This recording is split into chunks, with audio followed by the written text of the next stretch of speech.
नमस्कार मित्रांनो, मी नभ बने आपले स्वागत करतो. आज आपण भेट देणार आहोत छत्रपती शिवाजी महाराज यांच्या तिसऱ्या पुत्राला.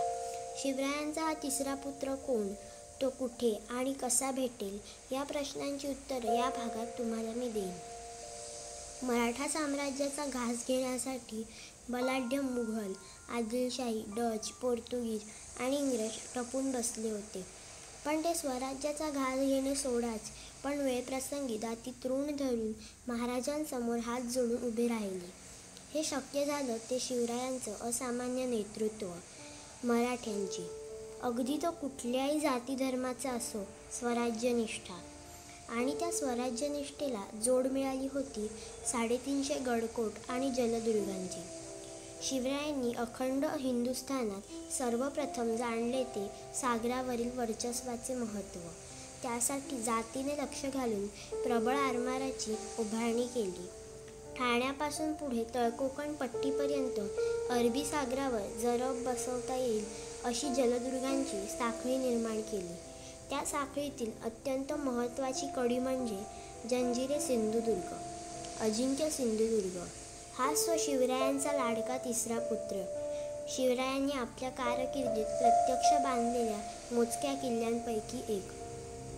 स्वतः महाराजांनी मालवणजवळील 48 एकरांच्या कुर्टे बेटावर 1664 साली स्थापज्ञ हिरोजी इंदुलकर यांना हा सागरी किल्ला बांधण्याचे आदेश दिले. पाया मजबूत करण्यासाठी शेकडो क्विंटल शिसे वापरण्यात आले. 12 फूट इतक्या रुंदीची मजबूत तटबंदी उभारली.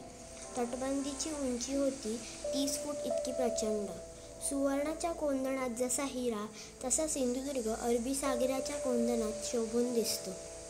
सिंधुदुर्ग किल्ल्याचा हा दिमाग तत्कालीन बखरकार चित्रगुप्त यांनी अचूक शब्दात चितारला आहे.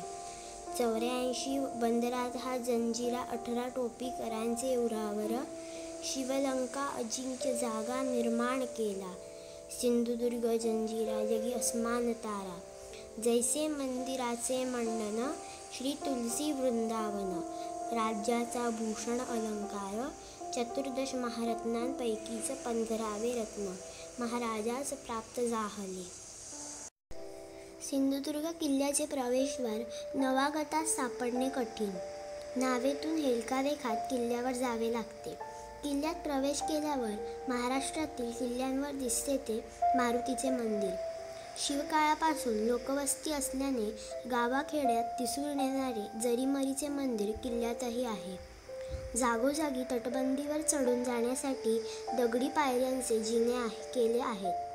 त्यावर जाऊन दूरवर पसरलेल्या अथांग अरबी सागराचे रूप निहाळता येते. किल्ल्यावर तुळजाभवानीचे मंदिरही आहे. सिंधुदुर्गाचे वैशिष्ट्य म्हणजे तेथे असलेले शिवराजेश्वराचे मंदिर. हे मंदिर शिवरायांचे दुसरे पुत्र छत्रपती राजाराम महाराज यांनी बांधले. शिवस्वरूपातील शिवरायांची मूर्ती लक्षवेधक आहे. त्याचप्रमाणे सिंधुदुर्गाचे एकमेव सिद्ध करणारे आणखी एक वैशिष्ट्य म्हणजे येथे असलेले शिवरायांच्या हात आणि पाय यांचे ठसे. हे ठसे किल्ल्याचे बांधकाम पूर्ण झाल्यावर इंदुलकरांनी उमटवून घेतले असे म्हटले जाते. येणारा प्रत्येक भारतीय प्रवासी नतमस्तक झाल्याशिवाय राहत नाही. सिंधुदुर्गचे तिसरे महत्त्वाचे वैशिष्ट्य म्हणजे किल्ल्यावरील भुयारी मार्ग. 17व्या शतकात विज्ञान आजच्या इतके प्रगत नसताना ते भुयार जमिनी आणि समुद्राखालून रेवंडी गावातील स्वामी ब्रह्मानंद गुंफा येथे उघडते. ते आणीबाणीच्या प्रसंगी सुरक्षित बाहेर पडण्यासाठी वापरले जात असावे. ही गुहा दगडात कोरून काढली आहे. गुफेत ओझरेश्वर महादेवाची स्वयंभू पिंड आहे. सिंधुदुर्ग चारही बाजूंनी पाण्याने वेढला असूनही किल्ल्यावर 3 गोड्या पाण्याच्या विहिरी आहेत. विहिरीतील पाण्याची पातळी वर्षभर टिकून राहावी यासाठी किल्ल्यावर पावसाळी तलाव बांधला आहे. इतका सूक्ष्म विचार महाराजांनी किल्ला बांधताना केला होता. सिंधुदुर्गातील 3 विहिरी म्हणजे दूधबाव, साखरबाव आणि दहीबाव.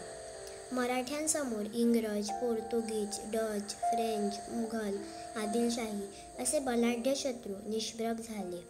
शेवटी देशावरील स्वतंत्र सूर्य मावळलाच. ब्रिटिशांच्या कुटील नीतीनुसार किल्ल्यांवरील इमारतींची प्रचंड नासधूस केली. पण असं असलं तरी आपल्या अजिंक्यपणाचा सार्थ अभिमान बाळगत छत्रपती शिवाजी महाराजांचा देदीप्यमान पोवाडा गात आज 350 वर्षे किल्ला उभा आहे. शिवरायांचा तिसरा लाडका पुत्र सिंधुदुर्ग.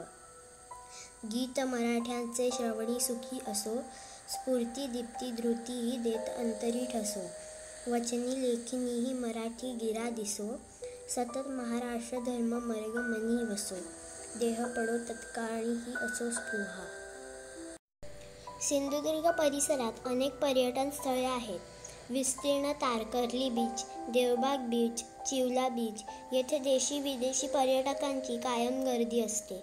येथे सागरी साहसी खेळ, boating, scuba diving, snorkelling, backwater सफारीच्या सुविधा आहेत. मालवणजवळच मेढा येथील सुवर्ण गणेश मंदिर पाहण्यासारखे आहे. मालवण जेट्टी, मासळी बाजार, रॉक गार्डन या स्थळांना नक्की भेट द्यावी. हा व्हिडिओ आवडला असेल तर लाईक, शेअर, सबस्क्राईब करा आणि बेल आयकॉन दाबायला विसरू नका.